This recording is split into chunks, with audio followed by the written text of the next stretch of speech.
Hello and welcome back to the channel, and today we're going to talk about budget gaming and all these refurbished machines you may have noticed coming out. What happens is we get subjected with a lot of reviews talking about how poor this processor is and how bad this is, and you need the latest and greatest, and you need if you're not gaming on a 4090 or a 4080, you're slumming it. Well, yeah, you probably are slumming it. Why? Because games cost $80 to $90, and if you can't afford to buy a AAA game now, why would you need a $2,000+ computer? These budget computers work perfectly fine. Maybe you're playing one specific older title, like let's say you play World of Warcraft or something. You don't need a humped out machine. You just need a little bit of machine to get you by because your last one caught fire and you had to throw it out the window. That's what's going on with these budget machines is we get bombarded by all these people giving us reviews assuming that we're buying $80, $90 games because Microsoft just recently decided to say games are too cheap. We believe they are more expensive going forward. Games are going to cost $10 more. You can go search that out, but that is now a new thing that Microsoft has claimed. We are also responsible for Nvidia's downfall, I believe. Doesn't have anything to do with the miners not buying their graphics cards anymore. It's all because of us gamers not buying their $1,500 graphic cards. What happened here is we're seeing a very large influx of these refurbished machines. You're seeing them all over now. And the reason why is because Windows 11 came out and they've shut down anything under 9th gen. I don't think anybody cared about 9th gen Intel, and I don't know what Ryzen's equivalent to 9th gen would be. But you're seeing the 7th gen, 6th gen, 3rd gen. I have no idea what happened to 5th gen. It just sort of vanished. 3rd gen, all those. You're seeing a lot of these reclaimed or refurbished. And there's a couple that you gotta watch out for. Watch out for that guy. Those are called micro desktops. And those will go on the back of a monitor in a small cradle. Perfectly fine if you're doing office work, emailing, everything. But you cannot put a graphics card in that. They're very smushed in there. You're lucky if you even get airflow coming through the front and blowing out the back on these things. Sometimes they're even just cooled without a fan. These are called SFFs. These are even starting to go away because these SFFs have become these. These SFFs, or Small Form Factor business computers, are becoming more of these. Now, when we're talking schools, they used to produce a lot of these, but they don't anymore. There's two reasons. One, for the price of one of these, they can get 2 to 3 Chromebooks. The IT department, now that we live in a centralized world, you would have to normally ship this PC over to the IT department in a different city. They would then tear it all apart, attempt to troubleshoot it, determine that one stick of RAM happened to be loose, that's why you was blue screening, push it back in, send it back to the school. They don't want to do that. I've learned that if they can't remote in, they don't want to deal with it. I, on the other hand, love this. I'm like the equivalent of a mechanic, an old school 60s muscle car mechanic, but for computers.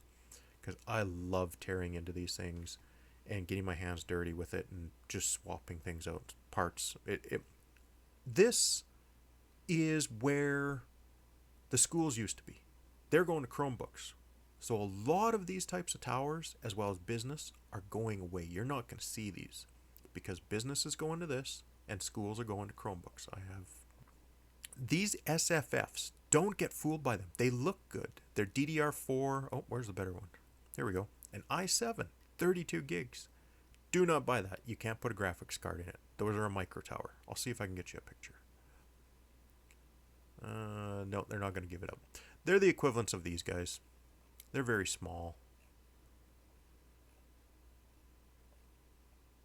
Good looking specs, amazing looking.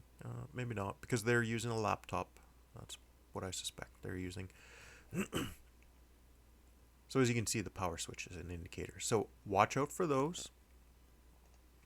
Don't get those. Now here's the deceptive ones. This looks really good because when you're looking at this in comparison to this old Dell optiplex, which is a 3rd gen i5 But what's going to happen is you're going to have to replace the RAM. You're going to have to, well, you might be able to use that, but you're going to have to get an SSD, and you've got a third gen. That third gen, there's a special point. Sixth gen Intels start running DDR4. And I'm going to show you something about what happens with a lot of technology. I'm going to use Krita because it works better than most whiteboards out there. And what happens with the technology is it doesn't do the straight line of increasing technology. What actually happens is it goes through these little lulls where they're going up, and then all of a sudden it spikes up. And then it goes into another lull where there's very minimal gains. Year after year, they're posting 4%, 5% better, 4%, and really bragging it up. Like, I mean, amazingly bragging it up, like as if it's world changing. And what they're really doing is they're just taking a template of their pre-existing technology and just reproducing it over and over and over.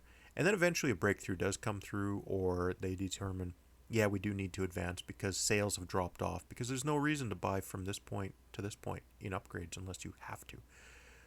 You don't want to get caught here, because all of a sudden it will surge again, and then it'll go into another lull like that, and it'll surge again. And after 3 decades of buying computers, this always happens. It never goes up in a line like that. I had a friend who bought a computer here. This is AMD 600 days, so way back like 1999. And then by 2000, I bought a 650. That computer went for years. His stopped, and he had to rebuy another one somewhere in here because it actually stopped being able to play games. It couldn't keep up with a lot of things. He already had to, so he bought it very high price, brand new, latest tech, 500. I waited 6 months, 6 to 8 months to get a 650, and that 650 at half the price carried on for 4 years. That's just one example. So what happens? I suspect 2019 was like this. Now this span is obviously not to scale, but I suspect 2019 was like this because we seen the 47, the beloved 47 i7 come out in 2013, 2012 area. And for the longest time, it was hard to justify upgrading from that unless you wanted DDR4. So DDR4 came through here. Now we're exiting DDR4 and we're going into DDR5.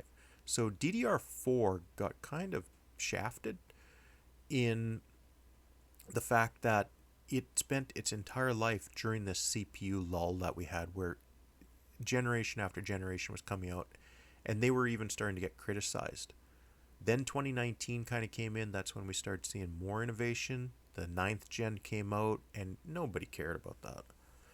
Then the 10th gen came out, and then the 11th gen, and that's when Ryzen also started pushing hard, and AMD started coming, or Intel started coming up.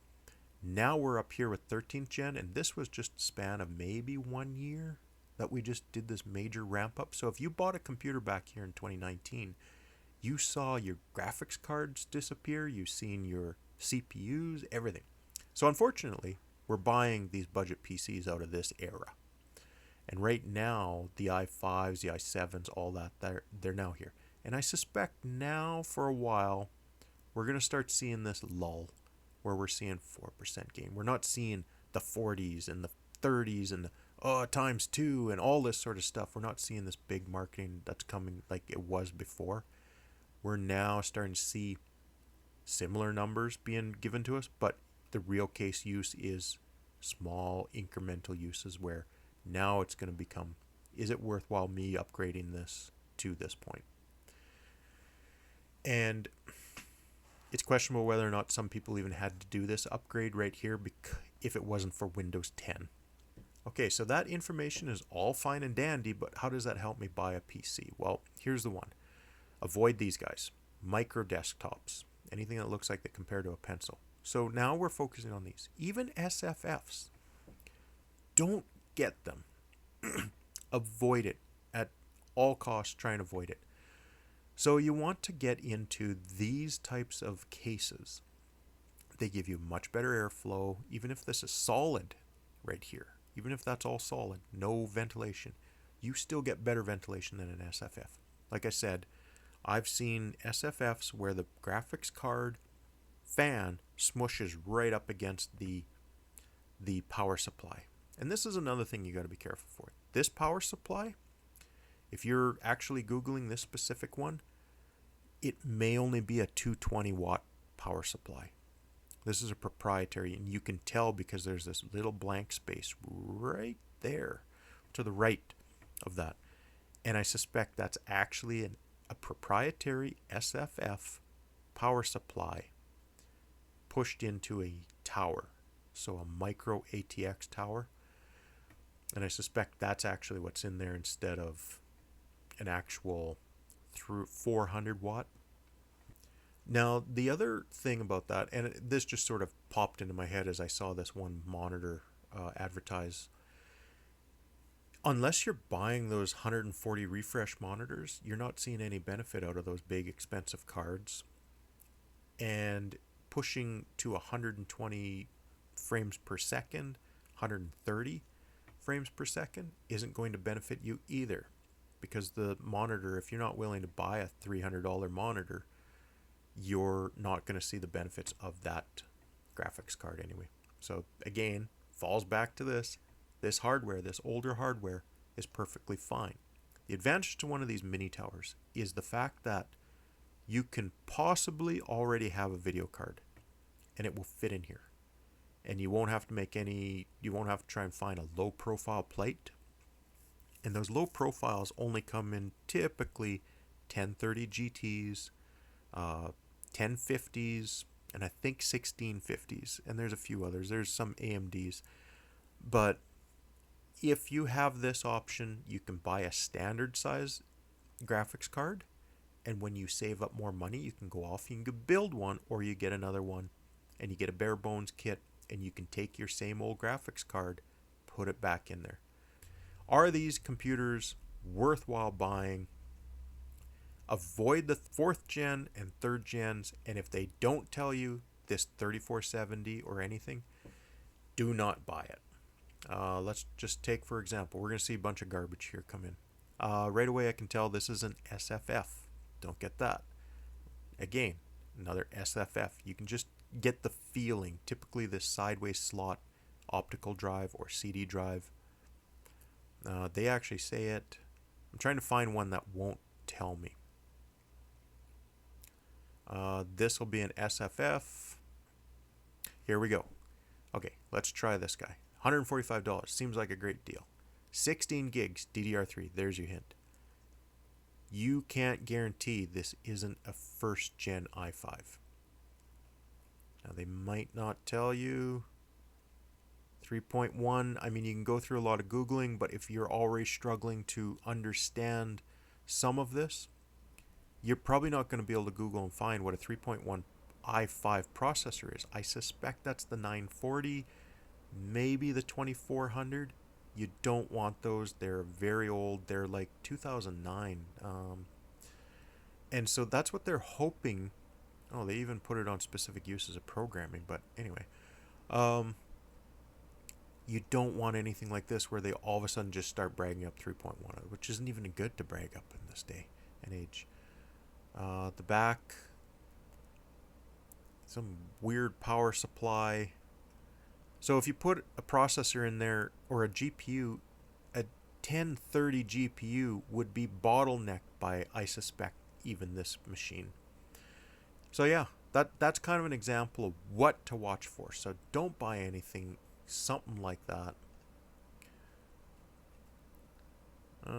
Just going to keep scrolling through here, and I'm going to go until I can find one of these micro towers. If I can. But so far, a lot of SFFs are coming up, or ultra small. So that's another name for SFFs. Oh, here we go. That's why you don't want to buy those. You cannot put a graphics card in that. Okay, here's one. Here's a Tower 3020. Hey, coincidentally, that's the guy that I got sitting on my desk right now. Yeah, I did. I'm slightly disappointed. It's on sale for less, $10 less than what I paid for. Just going over that, yeah, that's very similar. Now these are the cards I was talking about. If you need to upgrade, you got to get this power supply right here. This converts it from a 24 to an 8 pin. Those HPs have different pins. So stick with Dell, avoid HP if you're doing this budgeting thing. But yeah, at least this one tells you. I thought it told you. Yeah, 4570. Don't even really fully trust these. Kind of come down here. Sometimes you'll find different labeling. Right here, ignore these numbers. If this says i5 4, that's 4th gen. This says i5 6, ignore the 500, that's just sort of their model number. This is 6th gen.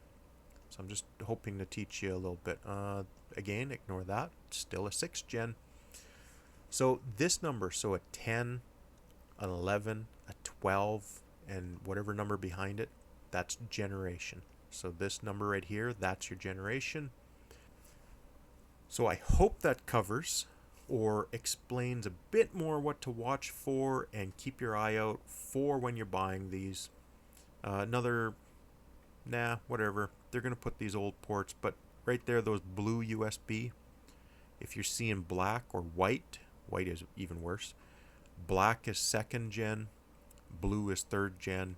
A little bit more of an indicator of whether or not you're getting a better motherboard or whatnot with those blue USB ports. Make sure you stay in the bigger tower. Don't get these ones. So don't get the SFF where the optical drive or the hard drive looks like it's running sideways. Make sure the optical drive, unfortunately this one doesn't give that. So we'll use this one. Make sure the optical drive goes this way. That will give you a better indicator, but a lot of newer ones won't have that anyways, like the 6th and 7th gen won't have those because, well, who uses optical drives today? Alright, on to part 2 where I actually pull these computers apart. Now I don't pull my 3020 apart. I don't want to pull all the wires out because I've got an Aspire that does the exact same demo for you. And you'll see the size comparisons and why I'm saying avoid those small form factors or SFFs. And you're going to see why they overheat and everything.